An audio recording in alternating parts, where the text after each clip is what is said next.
I'm sure some of you have probably already guessed what this video is going to be about. And it's going to be about Ubisoft. Oh, Ubisoft. Basically, they have screwed up lately.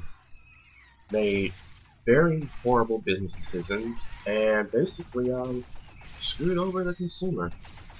For those of you who are not aware, well, let's look at Assassin's Creed Unity. That game launched in November 2014. It was unveiled for the first time at E3, and we heard rumors about it back in March 2014. So, okay, it wasn't something we've known about for like 2 years. Then it was downgraded like Watch Dogs, but more on that later. Unity, is a broken game. Has a lot of bugs, glitches, and it's basically unplayable on pretty much everything. The Xbox One, the PS4 versions of the game sit at 20 frames a second a lot of the time. It does not sit at a solid 30 whatsoever.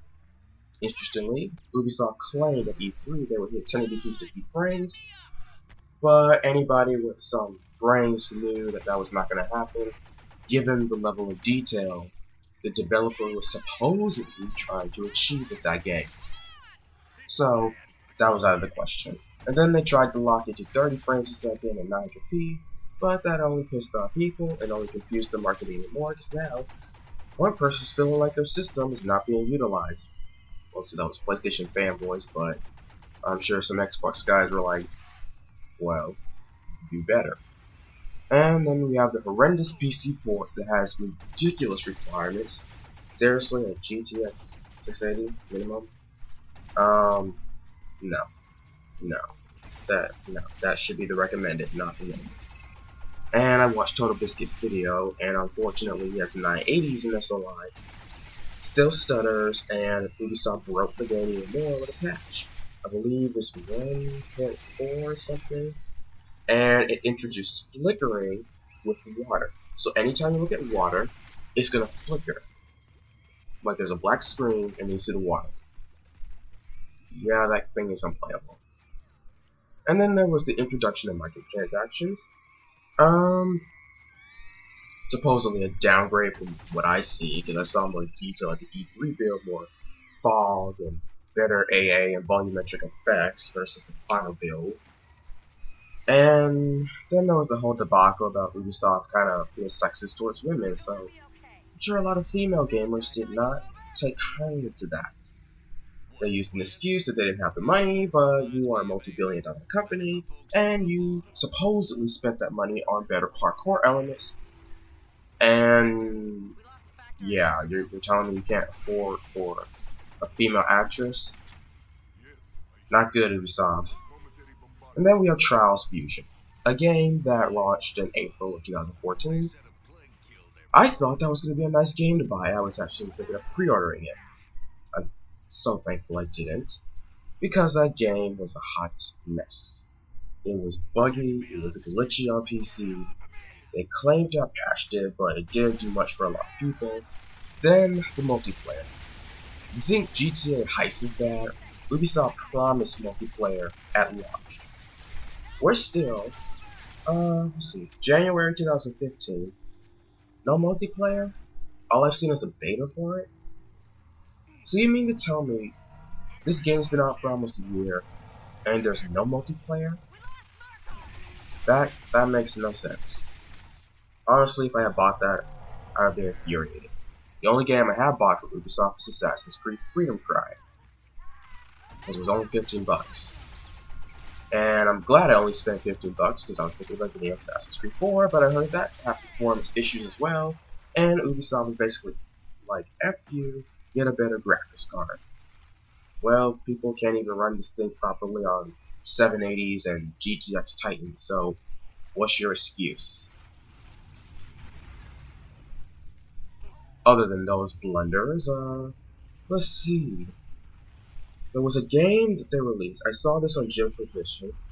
He basically said where if you try to re-download the game or you install a new graphics card, there was only a limited amount of times you could install the game before it just locked you out.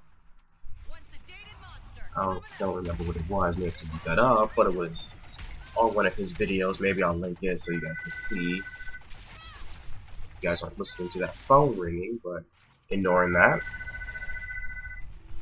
Other blunders include Far Cry 4, not the best of reviews, got stuttering reports as well, so Ubisoft games in general have just been known to be buggy and glitchy over the years, and it's something we've come to expect from them at this point, as well as crappy business decisions where they outright said they want people to pay $200 for their games. Now the way they're going to do that is with DLC and microtransactions, and it's funny how with Far Cry 4, we knew about the DLC before we knew about the actual game itself. Oh, Ubisoft, that makes real sense right there. I would totally release DLC before the actual game itself. And then the crew. Played the beta of the crew, personally. It was a little more optimized than most Ubisoft games, but just did not hold my attention. Tried to be a Need for Speed Underground knockoff, but it's not the best choice there. Yeah. And then we get to the highlight of the day, Watch Dogs. The graphics we all saw 2 to 3 years ago were absolutely outstanding. And then they pulled a bait switch and downgraded it after a supposed delay. So let's take a moment and see everything that happened in a nutshell, shall we?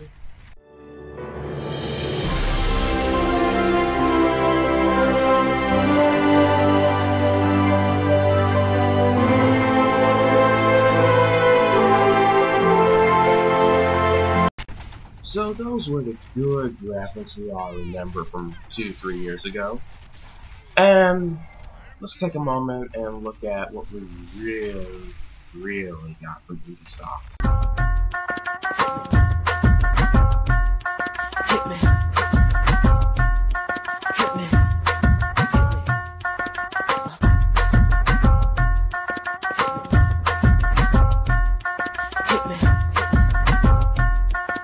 me. Now, if you tell me you cannot see a difference between the E3 build of Watch Dogs and the final build that we got in May 2014, I seriously recommend you get your eyes checked. I'm dead serious.